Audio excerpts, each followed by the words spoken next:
Olá, irmãos, que a paz do nosso Senhor e Salvador Jesus Cristo esteja no meio de nós. Meu nome é Eliana e hoje em Aprendendo em Vida falaremos sobre o perigo da pressa e o alvo errado.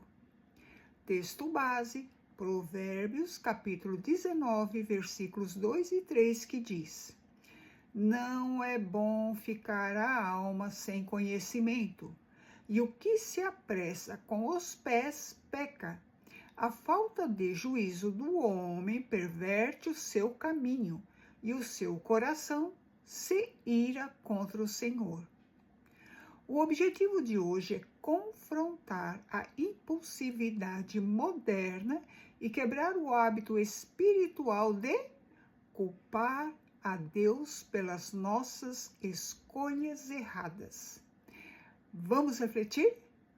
Você sabia que este versículo destaca um comportamento humano comum? Que a falta de juízo arruína a vida da pessoa? Porém, em vez de assumirmos a culpa, nos revoltamos e ficamos com raiva de Deus. Imagine uma pessoa totalmente embriagada dirigindo o carro. Pisa fundo no acelerador para chegar mais rápido em casa e 5 minutos depois, bate o carro contra o muro. No meio dos destroços, olha para o céu e pergunta: Deus, por que o Senhor permitiu que isso acontecesse comigo? Parece absurdo, não é? Mas espiritualmente fazemos isso sempre. Tomamos decisões erradas. Vivemos na era do imediatismo. Queremos respostas instantâneas, casamentos perfeitos sem processo e prosperidade sem esforço.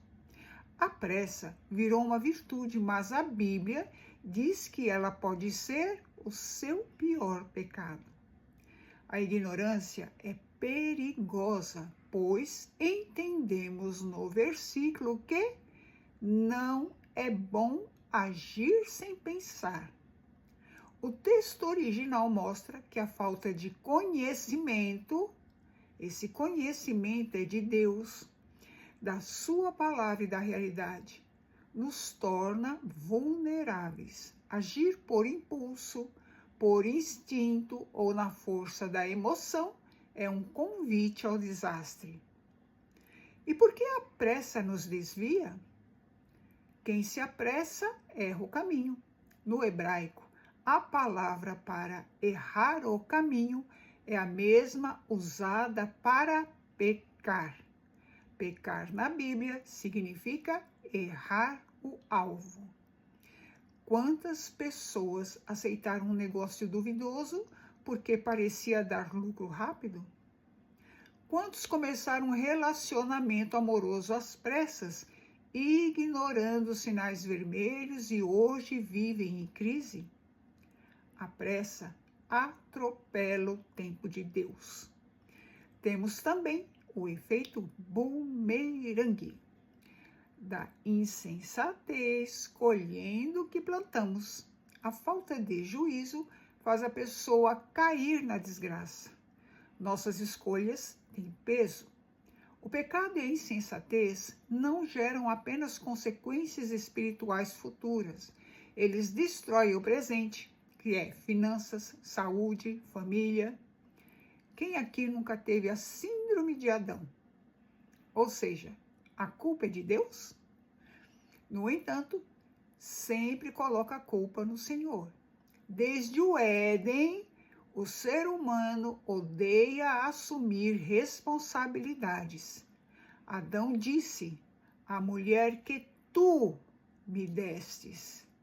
Nós dizemos: Deus abriu a porta errada, quando fomos nós que forçamos a entrada. É muito mais fácil ir para as redes sociais, orar por livramento, dizer que é o ataque do diabo, do que olhar no espelho e admitir: eu fui imaturo, eu não orei, eu não ouvi conselhos. Irritar-se contra Deus por causa de um fruto que nós mesmos plantamos e é o ápice da arrogância humana. Entendendo o caminho do alinhamento, Jesus nunca teve pressa. Ele começou seu ministério aos 30 anos. Diante das crises, ele parava para orar. Ele conhecia o plano do Pai e não pegou atalhos no deserto quando o inimigo lhe ofereceu o mundo. Irmãos, muitas vezes não temos coragem de dizer isso em voz alta para ninguém. Mas lá no fundo do nosso coração, existe um ressentimento guardado contra Deus. Às vezes, nos distanciamos da oração, o nosso louvor secou e a nossa fé esfriou, porque na nossa mente, Deus falhou conosco. Quando se olha para a vida destruída, para o casamento desfeito, ou para a vida financeira em ruínas e pensamos, por que o Senhor me abandonou nessa situação? Mas hoje, o Espírito Santo vai tirar a venda dos nossos olhos. Hoje, percebemos que Deus não falhou. A palavra confrontou a nossa alma. Hoje, entendemos que aquela porta não foi Deus quem abriu. Fomos nós que arrombamos. Aquele contrato, aquela atitude, aquela palavra dita na hora da ira, foram as nossas próprias mãos que plantaram essa semente amarga. Deus não está irado com a gente. Ele está esperando desarmar o nosso coração. O orgulho diz que a culpa é do outro ou de Deus. E a humildade diz, Pai, a culpa foi minha. Eu errei. Eu me apressei. Perdoe o meu rancor contra o Senhor. Vamos parar de culpar a Deus pelas tempestades que nós mesmos criamos. Vamos desarmar o nosso coração e deixar que o autor da vida reconstrua o nosso caminho hoje. Amém?